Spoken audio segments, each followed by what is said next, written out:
So far, this presidential race has split the Republican Party between moderates and conservatives.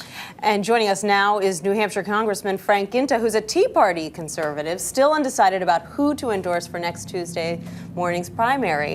Thank you so much, Congressman, for joining us.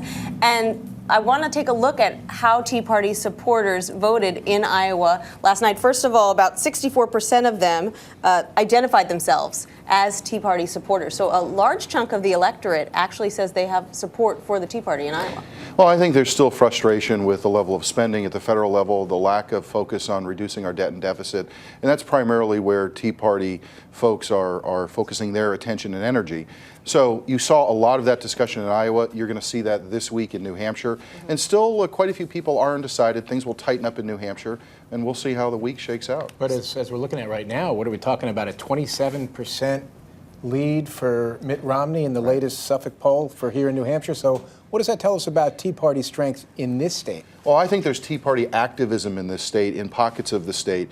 Remember, Mitt Romney was governor of Massachusetts, has a home here in New Hampshire. That being said, now that Iowa is done, there'll be that final focus and that final 7 days of who am I going to vote for. I think you will see things tighten. Obviously, different newspapers have supported different candidates. That'll make things interesting. Rick Santorum, the clear winner, I think, last night because of just the expectation game. He doesn't have any expectations here, so I think you're going to see him surge.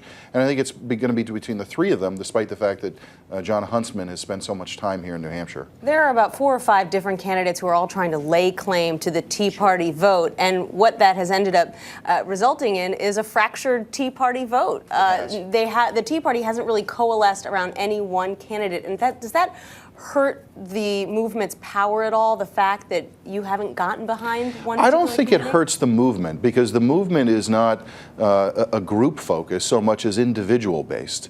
And people have the right and the responsibility to make their own decisions as to who they're going to support.